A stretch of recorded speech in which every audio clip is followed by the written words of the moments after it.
But the characteristic feature of the ridiculous age I was going through, awkward indeed but by no means infertile, is that we do not consult our intelligence, and that the most trivial attributes of other people seem to us to form an inseparable part of their personality. In a world thronged with monsters and with gods, we know little peace of mind. There is hardly a single action we perform in that phase which we would not give anything in later life to be able to annul. Whereas what we ought to regret is that we no longer possess the spontaneity which made us perform them. In later life, we look at things in a more practical way, in full conformity with the rest of society. But adolescence is the only period in which we learn anything.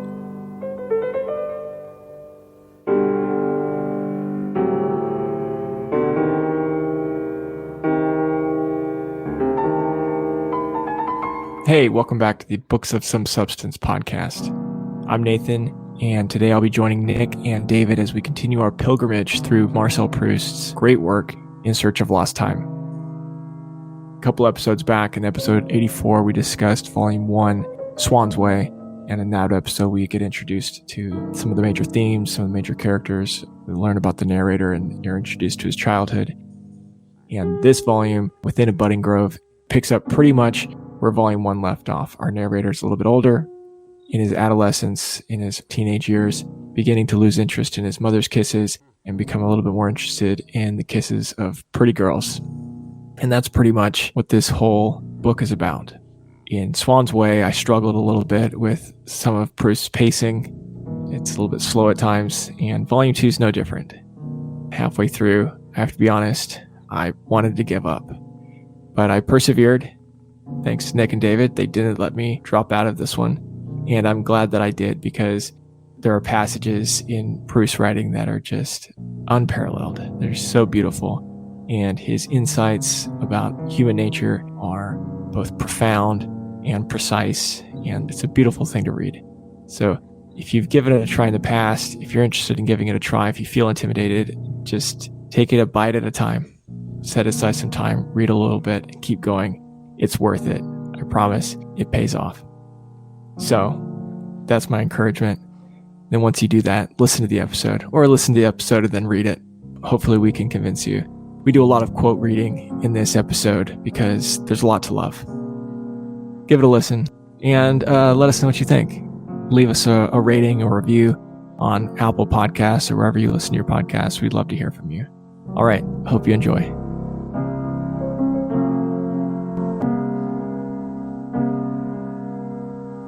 Bonjour, this is Nathan. This is David. And this is Nick. And welcome to another episode of the Books of Some Substance podcast. For today, we are tackling Volume 2 of Marcel Proust's In Search of Lost Time, Within a Budding Grove, also known by its alternate English translation title, In the Shadow of Young Girls in Flower, which is actually probably slightly more accurate once we get into the... Slightly more creepy. Yes. Which Only slightly? fits this volume perfectly. And so since I'm tasked with summarizing the plot or the semblance of a plot of this book, let's just roll with it. So how does this one start? So I don't remember. We open... Yeah, exactly. It starts like a year ago, which is like when I felt like I started reading this book. So we start with Monsieur de Norpois, who's sort of the diplomat extraordinaire, invited to the narrator's parents' house. And we kind of get his inputs on culture and society and all that stuff.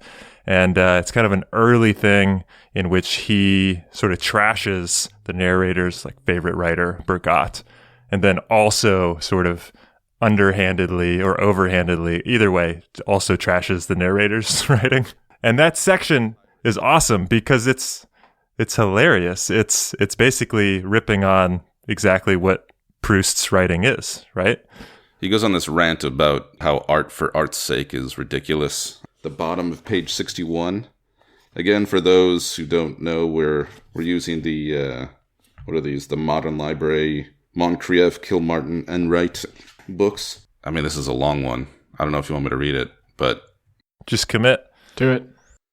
At a time like the present, when the ever-increasing complexity of life leaves one scarcely a moment for reading, when the map of Europe has undergone radical alterations and is on the eve, perhaps, of undergoing others more drastic still, When so many new and threatening problems are rising on every side, you will allow me to suggest that one is entitled to ask that a writer should be something more than a clever fellow who lulls us into forgetting, amid otiose and Byzantine discussions of the merits of pure form, that we may be overwhelmed at any moment by a double tide of barbarians, those from without and those from within our borders. I am aware that this is to blaspheme against the sacrosanct school of what these gentlemen term art for art's sake.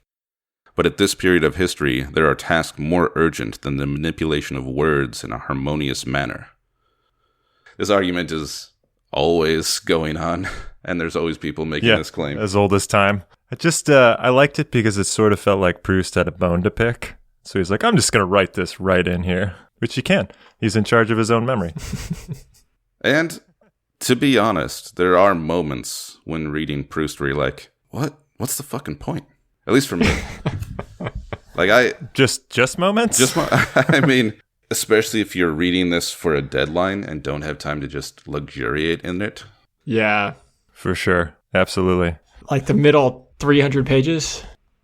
Or is it the first 400 pages? Okay, back on the rails. We move on. We have the narrator who's hanging out with Gilberte. And we have a thing that was Gilberte, in case you didn't listen to episode 1 on volume 1. For the folks at home, who's Gilberte? This is young Marcel's childhood crush. Oh, you're mentioning in case somebody's starting with volume 2. Yeah, you didn't listen to. Maybe somebody. Yeah, you're right. I guess you don't have to read them in order. I mean, who cares? Read them or listen. I don't know how somebody started listening to this podcast. Well, at this point, they've stopped. Yes. We get into hanging out with Gilberte, but they'll be back right now because it is the wrestling match in which he came in his pants at the end, which I did not realize until I reread the summary of it, prepping for this, that at the end of that little tussle, he ejaculated in his pants. What? I'm just going to read the whole thing because once you read it with that in mind, it's very obvious. She thrust it behind her back. I put my arms round her neck, raising the plaits of her hair, which she wore over her shoulders, either because she was still of an age for it, or because her mother chose to make her look like a child for a little longer, so as to make herself seem younger. And we wrestled, locked together. I tried to pull her towards me, and she resisted. Her cheeks, inflamed by the effort, were as red and round as 2 cherries. She laughed as though I were tickling her. I held her gripped between my legs like a young tree which I was trying to climb, and in the middle of my gymnastics, when I was already out of breath with the muscular exercise and the heat of the game, I felt, like a few drops of sweat wrung from me by the effort, my pleasure express itself in a form which I could not even pause for a moment to analyze. Immediately I snatched the letter from her, whereupon Gilberte said good-naturedly, "You know, if you like, we might go on wrestling a bit longer." Now do you get it, Nathan? I mean, it could be metaphorical, no? My pleasure expressed itself in a form which I could not even pause for a moment to analyze. Okay. Sounds like he came in his pants. Yeah. I was also trying to read it in like a saucy way, so... That was you being saucy? It's all tone. Yeah. That's a 10 on my sauce scale. Now we know. How old is he at this point? Because it seems, well, we'll get into this at the end of the book, but he seems a lot older at the end of the book than he does in that passage you just read. You would think. But at the same time, he's meeting these people in high society and having meals and drinking and going to a whorehouse. All in the beginning of the book. Like, I feel like this was years ago in my life. When did he go to a whorehouse? So, like, the next couple things in the book is, like, he's hanging out with the Swans. He's learning about even more, like, impressions of Swan and Odette. And then he basically goes and meets, what's the nickname for the prostitute? Rachel, when from the Lord, which is, like, a deep cut from an opera that, like, nobody at the whorehouse gets, but like they all kind of laugh anyway. And there's that line about how, like, even if you don't understand a joke, it can still be funny. Anyway, at that point is when I was asking myself, like, how old is this guy? Yeah. Because sometimes I think he's like 13, and another time I think he's 23, and it sort of alternates back and forth, and I kind of don't know. I think he's 17. in addition to having a perception of the narrator writing this when he's much older and kind of bouncing back and forth. But you think he's 17? I don't know. Because then he could be like 15. I feel like is still cusp of childhood. And yeah, that could be what we just read, and then by the end of it, feel like 17 maybe. That's kind of what I was estimating. Is maybe even a year or two older.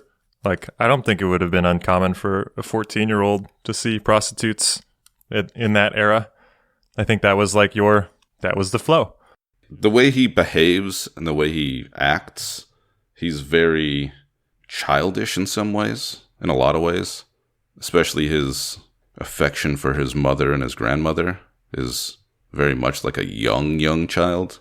And the way he describes the, what does he call them, the band of girls in the second half and stuff.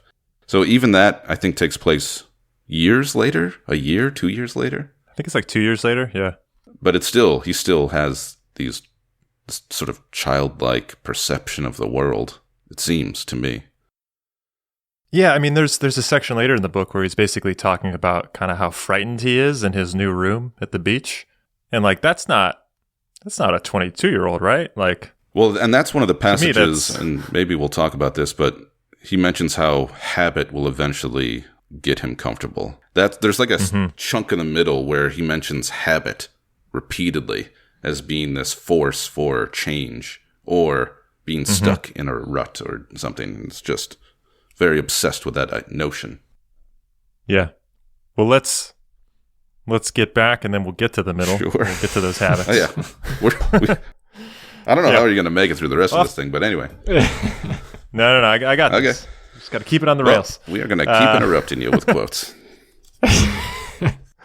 So moving on from the brothels, he basically has a falling out with Gilberte, and but he's still hanging out with her mom, and he's kind of trying to play, I think, the card of like ignoring her, which is obviously a very mature thing to do. So leads me to believe he's a teenager, and then he's kind of hoping that it works, but then eventually he sees Gilberte with another boy out strolling, and then basically decides that like he's completely had it with her. And like, that's out. Then he's done. And so, again, I think that's like a 15-year-old move. Who knows? Fast forward in time from there. So this is kind of the jump that we think maybe is a year or two forward in time. So now we're on to Place Names the Place, which is... the recurring... Like, is that the actual title of... Like, did he title that section? I mean, it's the title that was at the end section of Volume 1. Yeah. I mean, it's repeated. Why? So, does anyone know? I don't know. It kind of made sense at the section at the end of Volume 1 because it really was talking about places and their names and that concept. Yeah. And for this time around, I don't actually see the link. No, especially since it's the majority of the book. Like takes up like, I don't know, 60%. Yeah. Anyway, we'll leave that as an open question. If somebody knows, please tell us. Yeah. But we don't know. So the narrator is heading to Baalbek, a small seaside town, to summer with his grandmother. And this enters what I like to refer to as the extremely boring part.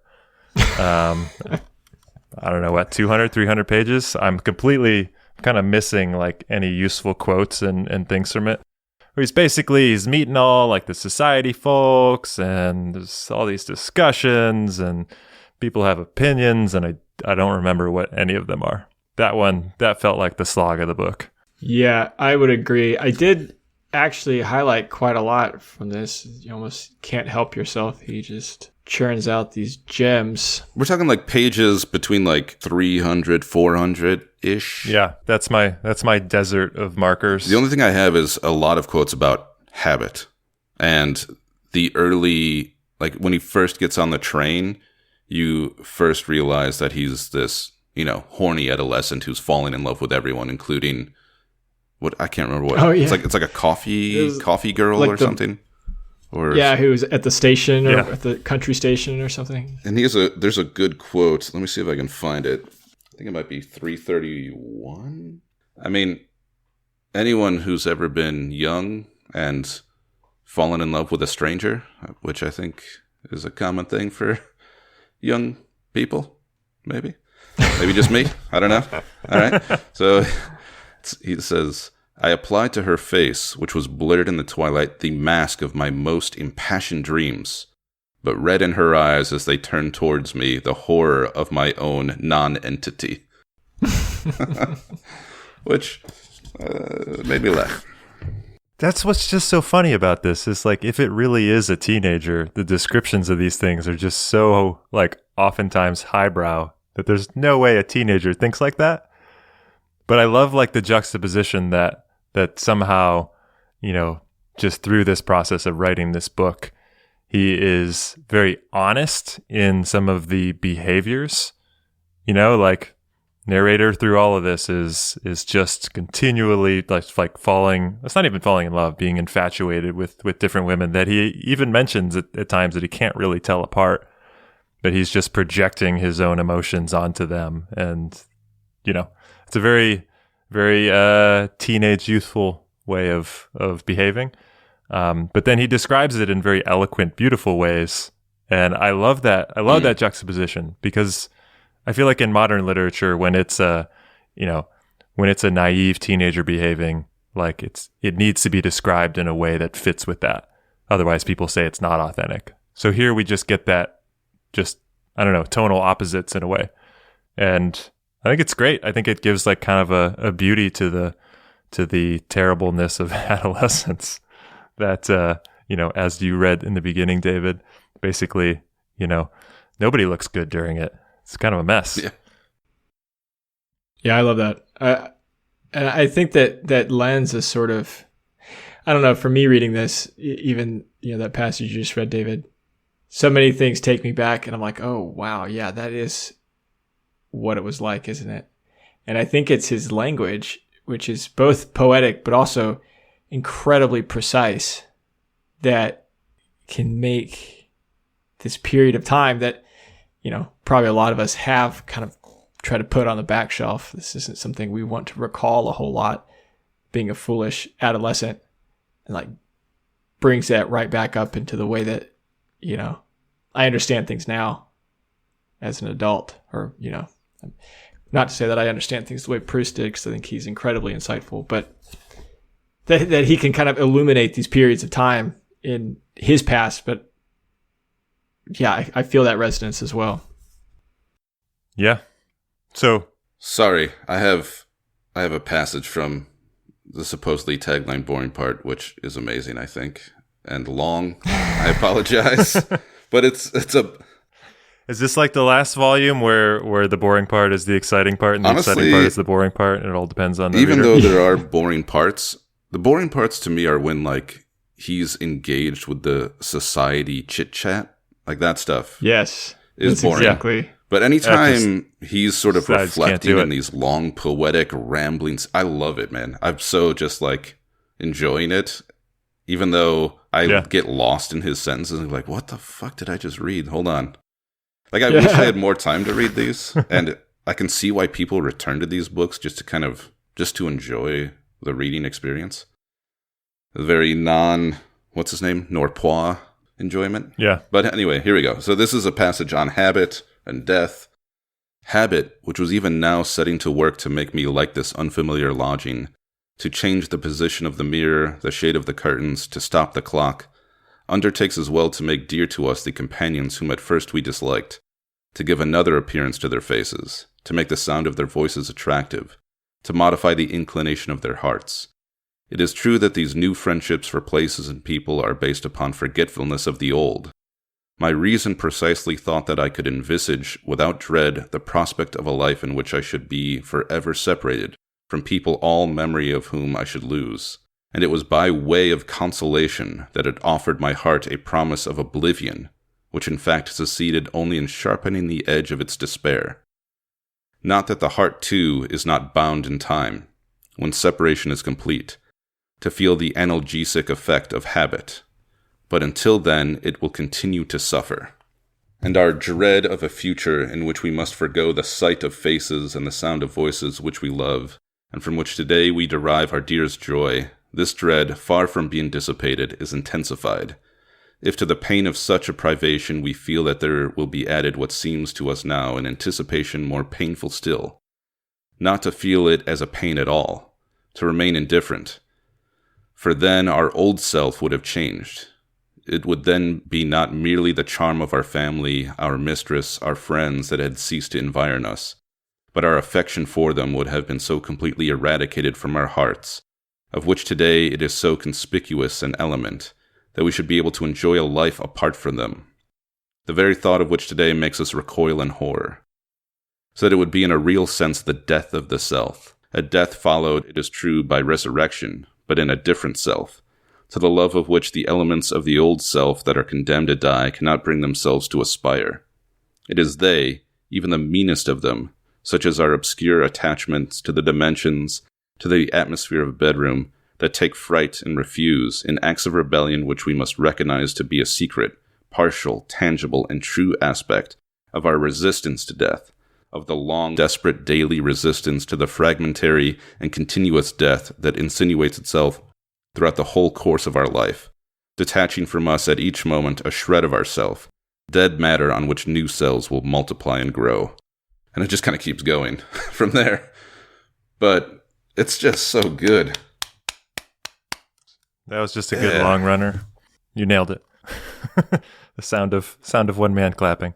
But he gets at this sense of, like, all of these little things you kind of hold on to, and then you forget, and you move on, and each moment is this sort of resistance to the inevitable. Yeah, I agree. Speaking of which, have y'all found yourself thinking a lot more about death reading this book? I've been feeling this sense of not necessarily, like the previous volume, I started to remember things. My own memories started to come back to me. Mm-hmm. In this volume, I'm struck by a feeling that I can never return to those memories, can never return to that place, to my grandmother's house as it was. And like, I'm filled with sadness. I've never felt this way before. I've never looked back on my own memories and thought just felt the sadness of them not being real anymore. Those places and people and things not being real anymore. Yeah, I would say I'm feeling that a lot while reading this book as well. I want to chime in on another quote that I feel like piggybacks on that. Not explicitly about death, but I feel like he's right in my wheelhouse with this one. He writes, "But happiness can never be achieved. If we succeed in overcoming the force of circumstances, nature at once shifts the battleground, placing it within ourselves, and effects a gradual change in our hearts until they desire something other than what they are about to possess. And if the change of fortune has been so rapid that our hearts have not had time to change, nature does not on that account despair of conquering us, in a manner more gradual, it is true, more subtle, but no less efficacious. It is then, at the last moment, that the possession of our happiness is wrested from us, or rather it is the very possession which nature, with diabolical cunning, uses to destroy our happiness. Having failed in everything related to the sphere of life and action, it is a final impossibility, the psychological impossibility of happiness that nature creates. The phenomenon of happiness either fails to appear or at once gives rise to the bitterest reactions." So Nathan, while you're contemplating your own mortality, I just am like, yeah, it's not set up for that in the first place. Once you're about to get the thing that you want, you no longer want it. It's a trap. So good. You can't stop time, and you can't be happy. That should be the title of this book. There's a when we get to the end, there's a passage I think that kind of continues that thought in maybe a slightly more optimistic light. Oh, you want me to just read that? Yeah. Well, let's bridge the gap between this middle section, and basically, to me, where the book starts to get excellent or more engaging, I would say. I like the first parts, but when he's finally at the seaside and he finally sees the pack of girls on the boardwalk. Band of girls, the band. That's when it gets interesting. Bands. Yeah. Listeners, if we've totally convinced you not to read this book, stick with it until the band of girls, because then it gets interesting.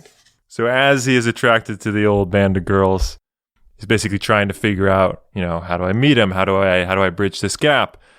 I was just going to say, I really liked his description when he first sees the girls of their behavior and kind of like watching them, like, this herd of wild animals and how they're behaving and trying to understand them. And just an aside, when I was reading this part, I happened to be in Boise, Idaho, and I was downtown in Boise, Idaho, and it was an unusual place to me because there were a lot of very young people, like high school or college age people, roaming about downtown in like these cliques. So there were like 2 different groups of 4 girls wandering around just like being noticed. And one was like the preppy girls and the other's like the goth girls. And I was like, this is so interesting. This is so Proust. This is so Proust. But the difference being is that he pursues them in the book and you went your own way. That's the end of the story? Yes. I wanted to. No, I was like, I really want to just talk to these girls. Who are these people? What are they doing? But I didn't. It's true. I did not pursue my Proustian destiny. Now this is off the rails. Well, now we can bring it back with a quote from the band of girls, because I do think that it's interesting when he's. Oh yeah. Are you talking about when they first like wander through the restaurant? And they're like jumping over the old man, and he's like describes them as cyclists, which I thought was interesting. That this idea that like bicycling was a youthful, rebellious activity. I don't remember that. Yeah, it's the original skateboard. Yeah, totally. That's how it sounds. And I'm trying to imagine them dressed in like, the way they probably would have been dressed with their bonnets and that was another thing and stuff. Because the narrator mentions like chilling on the beach. What did that look like? Just full body suits suits underneath some sort of like in a tent. Yeah, that was rebellious. And then you rode your bike and jumped over old men, and that was being a teenager. So are they teenagers? The whole book sounds like he's a teenager. I think that the girls are definitely teenagers, and I feel like they're like 13, right? They're very childish. I figured they were all like 16, 17. I think they're like 13, and he's like 16. One of them is writing an essay of some kind that they read aloud. Do you remember this? Yeah. And it was super highbrow. High school, maybe, or college? I don't know. Yeah. Well, that's just a reflection of our own recent degradation of education in current times. Possibly very true. I found the passage. So I think this is right after he had first discovered them, wherever that was, at the beach. I'll just read this. It's a little bit of a long passage, and we'll see if it's interesting, because otherwise I'll just be reading it silently, and that's no fun. For an instant, as I passed the dark one with the plump cheeks who was wheeling a bicycle, I caught her smiling, sidelong glance, aimed from the center of that inhuman world which enclosed the life of this little tribe. An inaccessible, unknown world, wherein the idea of what I was could certainly never penetrate or find a place. Wholly occupied with what her companions were saying, had she seen me, this young girl in the polo cap pulled down very low over her forehead, at the moment in which the dark ray emanating from her eyes had fallen on me. If she had seen me, what could I have represented to her? From the depths of what universe did she discern me? It would have been as difficult for me to say as when certain distinguishing features in a neighboring planet are made visible thanks to the telescope. It is to conclude therefrom that human beings inhabit it, and that they can see us, and to guess what ideas the sight of us can have aroused in their minds. Nathan, the paragraph that starts on 509 at the end, just before, might be better to start with. Yeah, I mean, there's a lot of it. So 508 is where they jump over the old man. At the top of 508, it says, she jumped over the terrified old man whose yachting cap was brushed by her nimble feet, to the great delight of the other girls. And then 509, that paragraph that starts at the bottom, is where Nick was talking about how he can't really distinguish them because they're kind of just this roaming pack, right? Though they were now separately identifiable, still the interplay of their eyes animated with self-assurance and a spirit of comradeship and lit up from one moment to the next, either blah, blah, blah. Talks about them being a gang established between their independent... I don't know. Yeah, I don't know. Because it kind of goes on for a long time, actually. It starts I think even earlier. It does. Yeah. He first sees them, I think on page like 502 or something. Yeah. But yeah, it's right around page 500 when he first notices them and becomes sort of obsessed with observing and watching them. And goes back and forth between which one he thinks he's in love with. Well, he's not yet, right? I mean, first he's just kind of enamored with the idea of this gang of girls and wants to insinuate his way into their presence. Wants them to, and I thought this was interesting, he just wants them to recognize that he exists. Yes, there's that moment when he's with the artist. Yeah. I can't remember his name now. Elstier, yes. And Elstier is like chatting with them, and he's just kind of hanging back. And afterwards he goes up to Elstier. He's like, how come you didn't introduce me? He's like, what were you doing standing 100 yards away, you idiot? Because he didn't want to appear too eager. Yeah, so he's like, well, I'll wait for him to call me over, and then I'll look more important. And then he's just says they're overthinking it, and they walk off. That was just such a something from a high school comedy. Some dude just lurking in the background waiting to be noticed or called over, and nothing happens. Yeah. Feels very Pretty in Pink era awkwardness. Yes. Yeah. This is the John Hughes section of the book. Yeah. But yeah, so it's ultimately Elstier that makes the introduction. And so there's this chunk of time that he's spending with Elstier, and that character is great because I feel like he's just espousing all of this wisdom. And so, Nathan, do you want to read what I'm calling the Hermann Hesse Siddhartha quote, or do you want me to read it? I would love to have the honor of reading this passage. Okay, I bestow the platform upon you. So this is just after. So our narrator discovers that Elstier was in fact the ridiculous, depraved painter who had at one time been adopted by the Verdurons. And he finds out that, yes, this was this person who he had previously held in very low esteem. And Elstier is not at all embarrassed by that. And he delivers this monologue, which I love. There is no man, he began, however wise, who has not at some period of his youth said things, or lived a life, the memory of which is so unpleasant to him that he would gladly expunge it. And yet he ought not entirely to regret it, because he cannot be certain that he has indeed become a wise man, so far as it is possible for any of us to be wise, unless he has passed through all the fatuous and unwholesome incarnations by which the ultimate stage must be preceded. I know that there are young people, the sons and grandsons of distinguished men, whose masters have instilled into them nobility of mind and moral refinement from their school days. They may perhaps have nothing to retract from their past lives. They could publish a signed account of everything they have ever said or done. But they are poor creatures, feeble descendants of doctrinaires, and their wisdom is negative and sterile. We do not receive wisdom. We must discover it for ourselves, after a journey through the wilderness which no one else can make for us, which no one can spare us. For our wisdom is the point of view from which we come at last to regard the world. Yeah, that is very Siddhartha, Nick. And yeah. Nobody can teach you anything, man. You just got to go through the fire. I read this quote. I don't even know how or where I came across it. Years and years ago. I had never considered reading Proust. And I remembered it. It's one of my favorite quotes. I also love Siddhartha. Hesse, so maybe that's no surprise. And I think it's a perfect quote in addition to everything else we've been talking about, which, hold on, Nick, sorry. Have we finished summarizing the book yet? We're almost done with summarizing the book.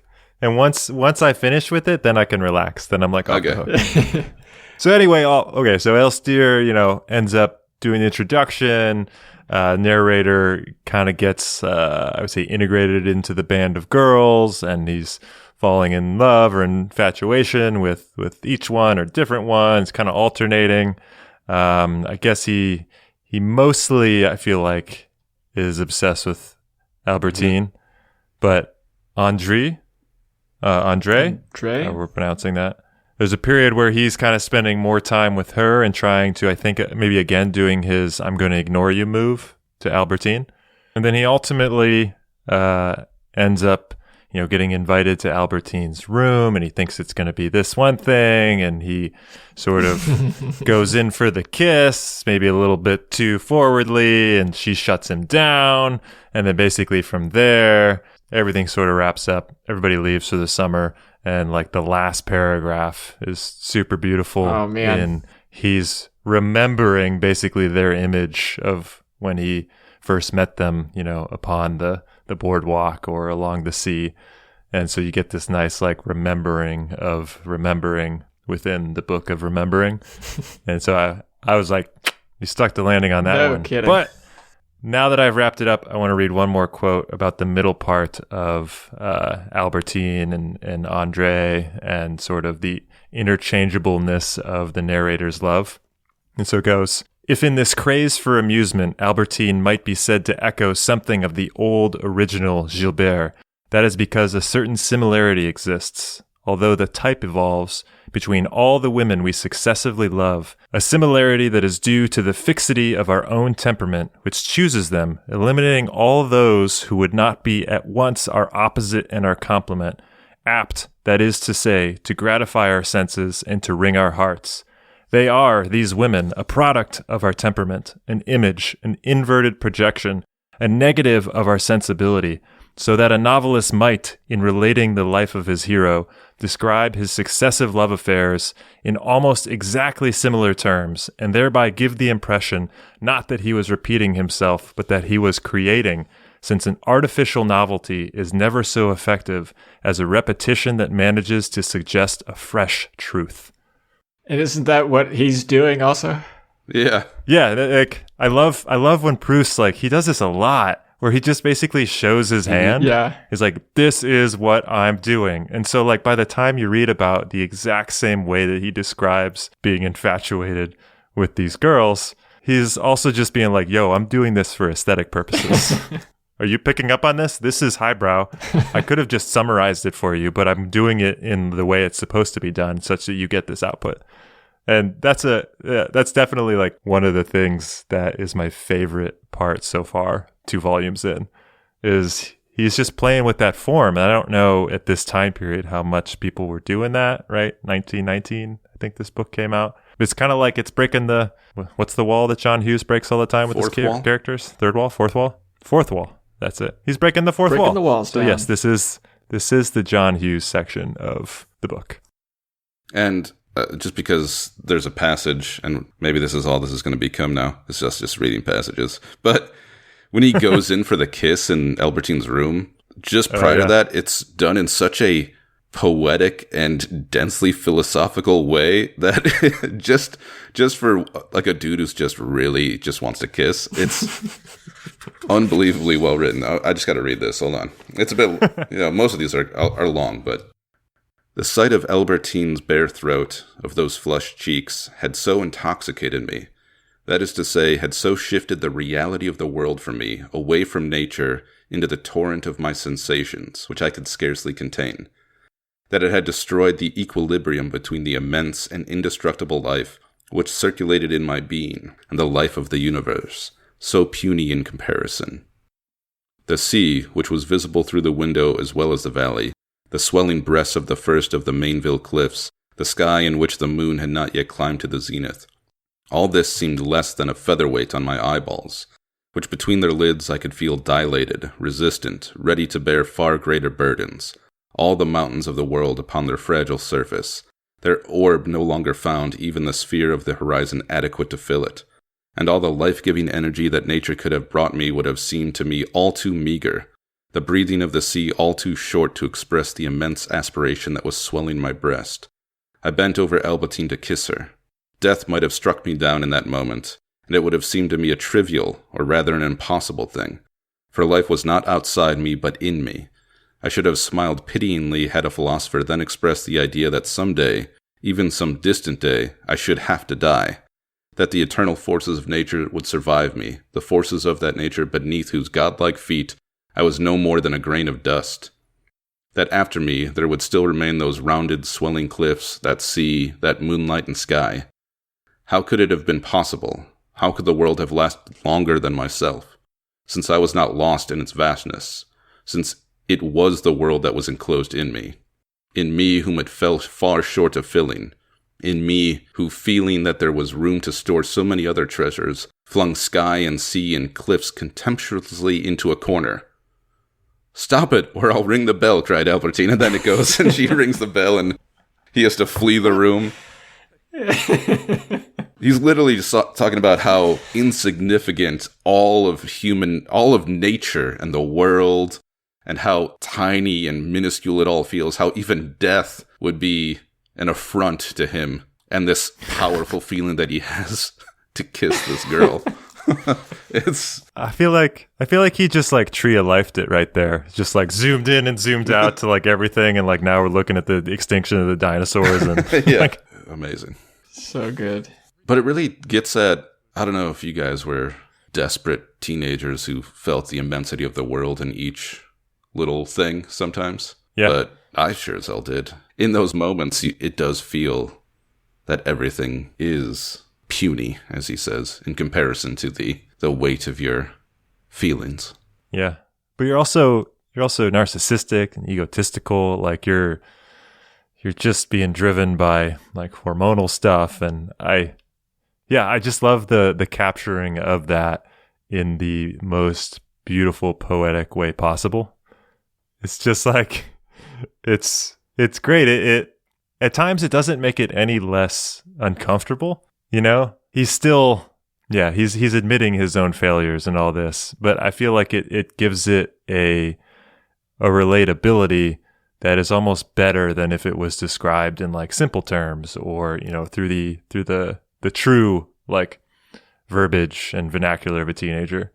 I feel like he's really trying to break down what that is. And, you know, in keeping with the theme of this episode, I feel like he has some admissions that are fantastic. And one that fits into this is, "I had guessed long ago in the Champs-Élysées and had verified since that when we are in love with a woman, we simply project on her a state of our own soul, that consequently the important thing is not the worth of the woman, but the profundity of the state, and that the emotions which a perfectly ordinary girl arouses in us can enable us to bring to the surface of our consciousness some of the innermost parts of our being, more personal, more remote, more quintessential than any that might be evoked by the pleasure we derive from the conversation of a great man, or even from the admiring contemplation of his work." Which is basically, you know, sort of admitting how egotistical and narcissistic you are, that they are interchangeable. And that is, I would say, probably the admission of what might be called in the Tinder era, the quote-unquote fuckboy, if you will. I don't know what that means. Just like the person who is pretty shallow in some respect and typically never forms a connection with people. They're all interchangeable, and is typically highly infatuated with people, but never progresses emotionally beyond anything else. And I feel like that is a poetic admission of the tendency to do that when you're younger. I think there's part of it that's there, but I think there is also a genuineness to... There's another character, I can't remember, one of the elder women in Balbec who says, "It doesn't really matter who you love, it's loving that is important," or whatever. I can't remember the exact quote. And it's really just... And I think there is something to what you say there, Nick, but I think there is also a deeper sort of sense that this character actually just wants to love someone, right? Or am I... Yeah. Yeah, I mean, he's constantly trying to define it, but I think it's hard to not, at least for me, like having, you know, had feelings that are along those lines, but when you back out, basically saying, look, when I'm in love with you or I'm infatuated with you, it actually has nothing to do with you. It's all about me, you know? That's true. That's true. But I think that's something that we all go through when we're young, right? Right, exactly. Yeah. That's the powerfulness of that feeling, I think, is his point. But it doesn't necessarily make it the best feeling to be received from someone else, I suppose, is my point. Gotcha. So much of what he's doing is describing in great detail the different layers or lenses that we perceive the world that don't, in our ordinary reality, translate into our the cognitive story that we tell ourselves about who we are and why we do things. That the character, the protagonist, is telling himself and believes truly that he is in love with these girls, with Albertine or with Gilberte. He doesn't have access to the subconscious undercurrents that Proust lays out for us. And he's unaware that, the narrator's unaware that what he's loving is, in fact, that the loving has, the girl is a vehicle for that loving, but she's not the thing that he loves. But he's unaware of that. The narrator, caught up in his adolescence, can't access that and gets kind of thrown about and confused. And I think what's really beautiful about Proust in his writing is that he always like pulls back the curtain just a little bit and keeps pulling back the curtain and saying like, well, this is like, none of us are who we think we are. None of us do what we think we do. None of us understand why we do what we do. None of us are as big or as small as we think we are. We're all caught up in this magic. And even the understanding we think we get upon reflection or remembering is not entirely accurate or possible. And another layer to that too is that when we're communicating with people, we think that the way we're using words is received in the same way by the person we're communicating with, which I thought was maybe the best kind of like end-all comment about all this stuff we're talking about, right? Maybe we're even talking and we're not hearing each other in the same way. But he basically says that our words are, as a general rule, filled by the people to whom we address them with a meaning which those people derive from their own substance, a meaning widely different from that which we had put into the same words when we uttered them, is a fact which is perpetually demonstrated in daily life. But if in addition we find ourselves in the company of a person whose education, parentheses, as Albertine was to me, is inconceivable, her taste, her reading, her principles unknown to us, we cannot tell whether our words have aroused in her anything that resembles their meaning, any more than in an animal to which we had to make ourselves understood. So that trying to make friends with Albertine seemed to me like entering into contact with the unknown, if not the impossible, an occasion as arduous as breaking in a horse, as restful as keeping bees or growing roses. Yeah, I mean, words are all we have, but they're also worthless.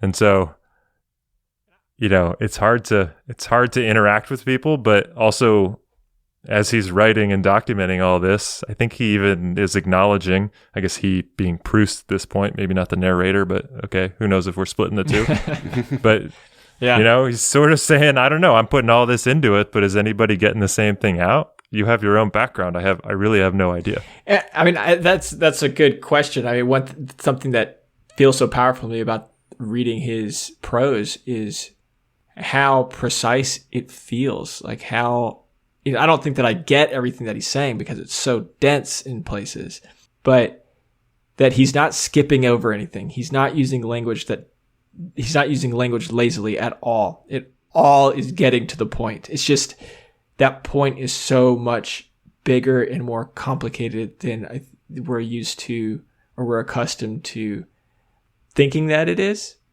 There's no easy, tidy. I mean, it's full of aphorisms, which is also amazing, which are nice little tidy phrases. But he paints such a complex picture of reality without it feeling like he's complicated it.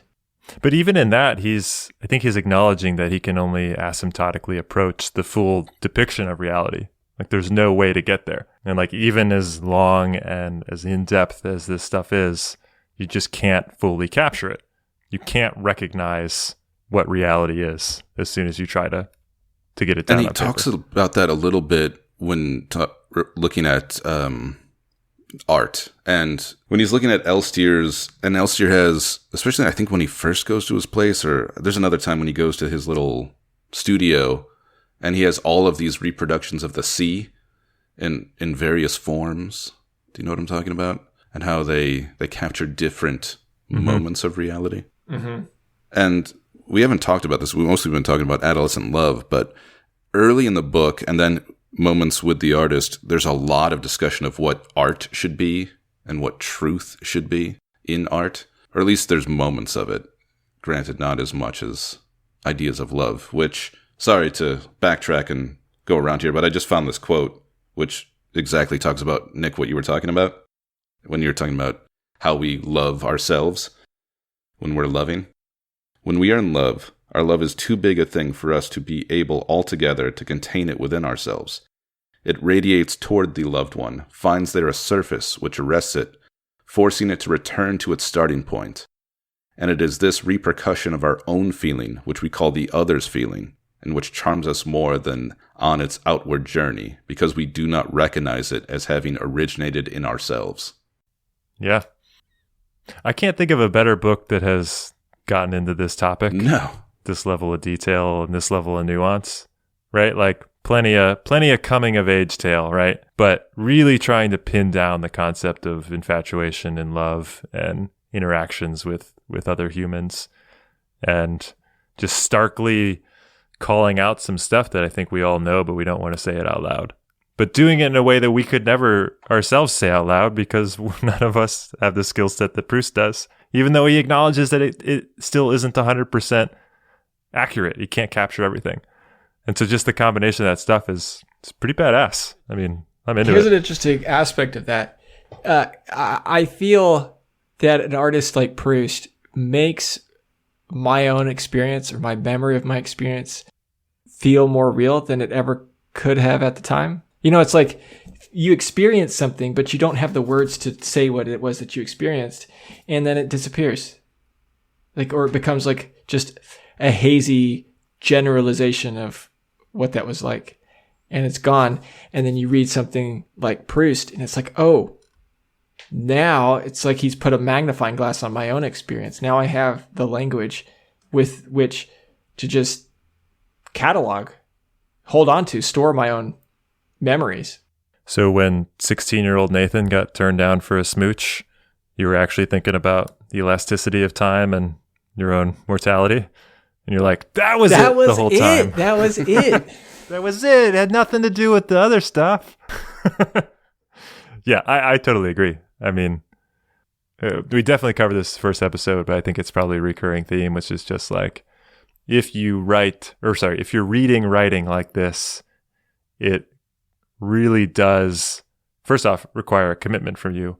But once you commit to it, it bleeds into the rest of your life, and finding yourself looking at your own memories and sort of inquiring what those are and challenging them or trying to give them better fidelity is kind of impossible. Like if you're into it, it starts to connect to other parts of your life. And that's cool. I think that shows the power of something like this, and it's probably a testament to why, this continues to resonate with so many people, despite being a large chunk of your time to get through this. I had such a hard time with this book.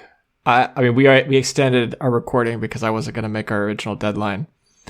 I was reading like a page and a half and falling asleep. I struggled with this one. I pretty much only read in the morning on coffee.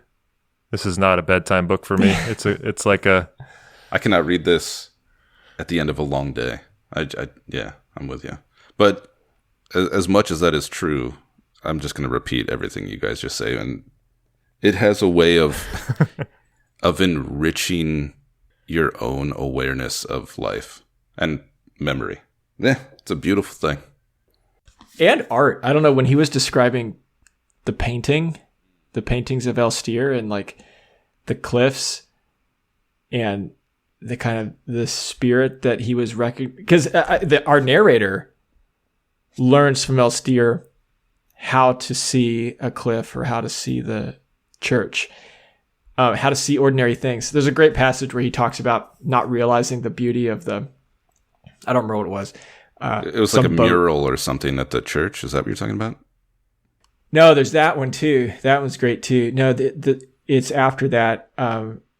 He didn't remember that there was something in the foreground that was like modern and banal. And he said in his memory, he had tried to pretend that wasn't there, tried to see it without that. And Elstir had included that, and that had kind of, been part of the poetry of the image. But I think in this book, what he did with the way Proust describes painting, and I've read descriptions of painting before and never really felt totally enriched by it, but I feel it when Proust writes it. And when he talked about music in the last volume, it's like, I want to hear music the way that Proust is hearing music. There's a quote on that somewhere. I don't have to read it. There are too many quotes. Can't be too many quotes. Wouldn't it be a cool project to just pull out all of the aphorisms of Proust and just one after another? Yeah. Call it the accessible Proust. Yeah. I mean, there's just so many. Whatever, I'm going to just throw in another one that I think is badass. So he goes, I returned home. I had just spent the New Year's Day of old men who differ on that day from their juniors, not because people have ceased to give them presents, but because they themselves have ceased to believe in the new year. Presents I had indeed received, but not that present which alone could bring me pleasure, namely a line from Gilberte. I was nevertheless still young, since I had been able to write her one, by means of which I hoped, in telling her of my solitary dreams of love and longing, to arouse similar dreams in her. The sadness of men who have grown old lies in their no longer even thinking of writing such letters, the futility of which their experience has shown. Boom! Put that in your aphorisms book. It's so good. You do always have to sort of work for them. I like that it's not just rapid fire. I mean, there can be an aphorisms dry spell, but like when he works up to them, they're just great. Anything else, old men? You have any emotions left? Or are you dried out? I'm not very good at pulling quotes today. I think it's because maybe I didn't review my quotes right before the podcast. But I'm like trying to scan them and I'm like, I can't get to the point. What is he saying? I don't remember. Like maybe I should just read it and we'll find out if it's worth talking about. There's a thing too with this that I think we experienced when we were reading Laszlo Krasznahorkai, where sometimes because the quotes are hard to break out because of like the uninterrupted flow of the text, you don't necessarily know what the best entry point is and the best exit point. Mm-hmm. You just know that there's this chunk in here that's excellent. But like if you're trying to break it out, it's like very hard to have a nice contained thing. Like it's not snappy post-war American literature meant for the New Yorker. It's like this expansive thing. So sometimes I feel like, man, did I start that like 5 lines too late? Is the whole context blown? I can't even tell. When you were talking about how this book makes you think about your own memories and the things that are lost, it reminded me, there's a passage that I just found in this book, but it also reminded me of a passage, one of the most famous quotes at the end of Blade Runner about attack ships on fire off the shoulder of Orion. So good. Another one of my favorite quotes. It's a fantastic quote. But he just improvised that. That's one of the greatest things in film. But let me just...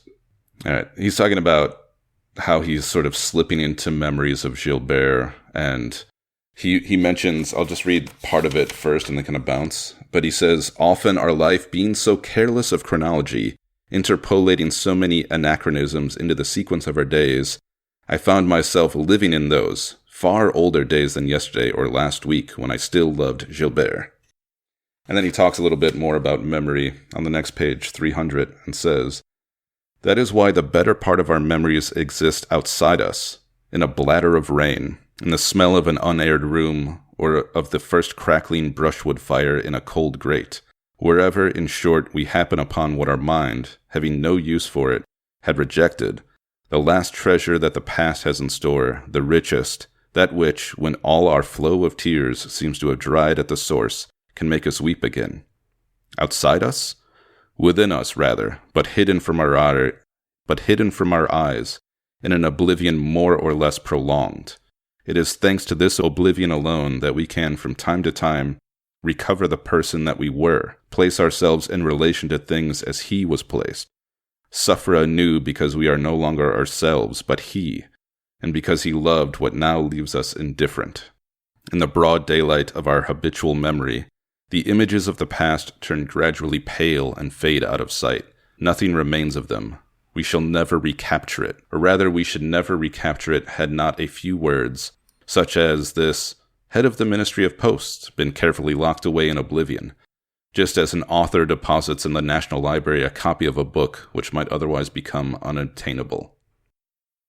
The way that he gets at how memory functions and changes us, and we return to who we were, and yet is still not real and not graspable, it's very interesting and almost dichotomous, and yet absolutely true.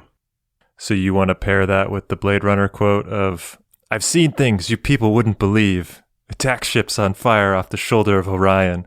I watched C-beams glitter in the dark near the Tannhauser Gate. All those moments will be lost in time, like tears in rain. Time to die." Time to die. There you go. You came for a Proust podcast, and we turned it into Blade Runner. What's the difference? Exactly. That's what I'm saying. Great movie. I finally found the quote. I've been looking for this quote for the last half hour, and I actually highlighted it, and it was right in front of my face.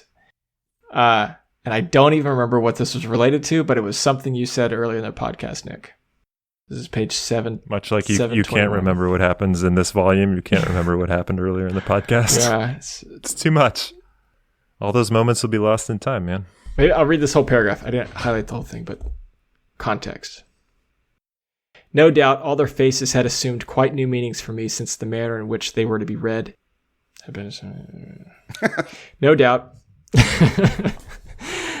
You ever find yourself in the middle of a Proust sentence and you're like, wait, I think I emphasized the wrong part of this. Yeah. This is actually a question. Every time.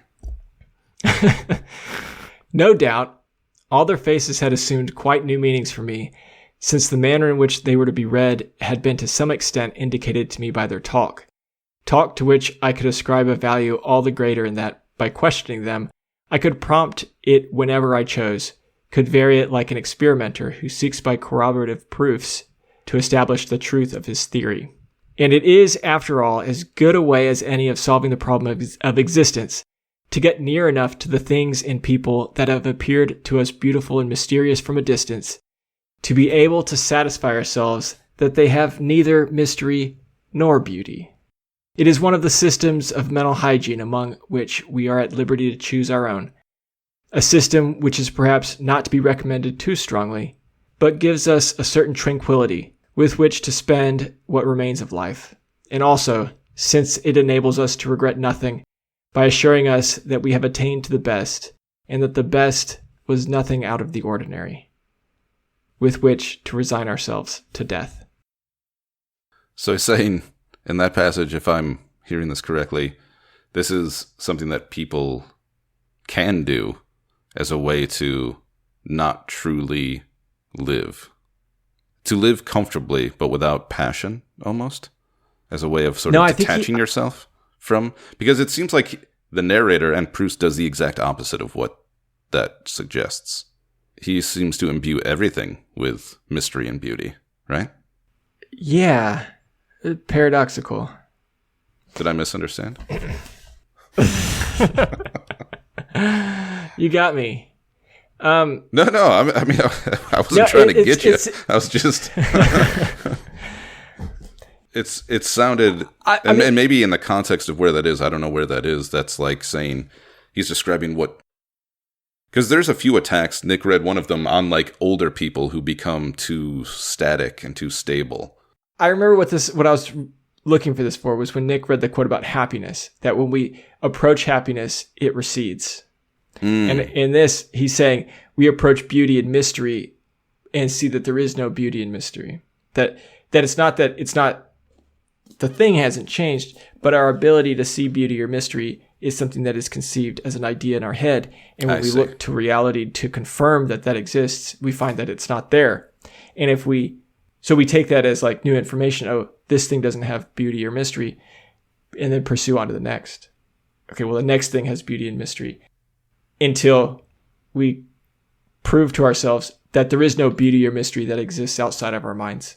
Everything, once we've brought it close enough to examine it, falls short of our own idea of it. And then we can say, well, I've seen the best, and the best is no better than me.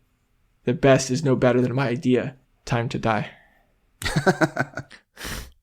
Then you're just an old man who doesn't even believe in the new year anymore. But you can. I mean, I think the other you can believe that the next year will be like this new year. Okay, well, that one actually doesn't have beauty or mystery, but the next one will.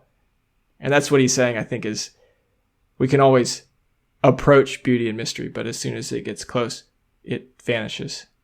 Story of my life. I think Nick's tapped out. I'm just not sure if we've made any new points at some point. We're just reading stuff we like. This episode is 5% plot summary, 5% literary analysis, and 90% quote reading. So, Volume 1 versus Volume 2. Which has the upper hand? I'm definitely more invested. Like, after Volume 1, I don't want to say I was dreading starting Volume 2, but I was like, okay, cool, I'll get into it. But now I'm pretty pumped to do Volume 3. Like, I'm hooked. But I will say, looking at both of them, they seem kind of even to me. I mean, I know in Volume 1 I talked about enjoying Swan in Love, and others didn't. But I feel like the Swan in Love section in Volume 1, and then like the last third with the band of girls and all that, those were like equally engaging for me. And those chunks like really pulled along themselves. Not as much effort as some of the other stuff. So I think they're on par. I see good parts of everything, but I'm warming to dealing with the slow parts, the deserts, the winters in between some of the more engaging parts. It's just what it's going to be. Yeah, I'm in the same boat. I think the first book still has, like, the passages on music are still some of the greatest pieces of writing I think I've ever read. And this one still has those, just nothing as powerful as that. And yet, maybe because I'm invested, this book, I feel like I enjoyed this more, even though it was longer and there were, I think, bigger valleys to wade through, perhaps. And I read it slower and longer without trying to race. And yet I still forgot large chunks of things that happened until prior to recording. Nick mentioned a few things and I was like, wait, what? Nathan, your preference? I think I prefer Volume 1, actually. Like, I feel the same thing y'all are talking about. Like, I didn't really get what he was doing halfway through Volume 1, so I wasn't sure if it was going to be any payoff. But I thought that some of the passages were just a little bit, maybe not more concise, but I thought in Volume 2, sometimes there's a lot of build up to trying to say something or kind of talked around something more. I don't know. Volume 1, I prefer a little bit. Did it occur to you that maybe you like the idea or the memory of Volume 1? Yes. That after having read Volume 2? That did occur to me. More than you liked it in real time? Yes, because... At which point, Proust says, gotcha? Yeah.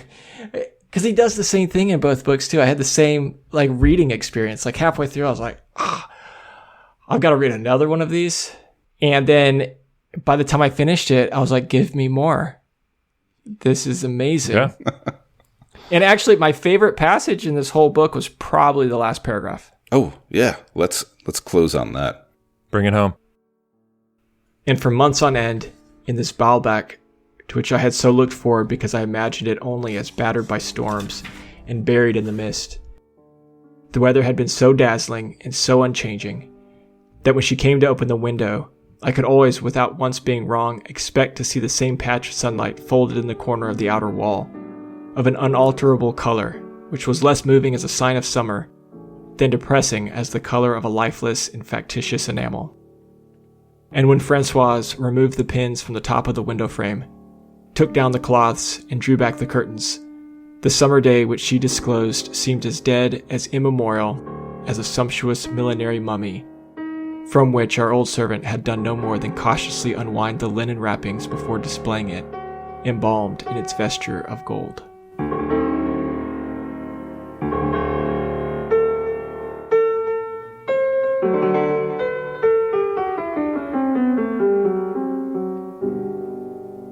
Thanks for listening. As always, you can find us at booksofsomesubstance.com and on Twitter and Instagram with the handle Books O Substance.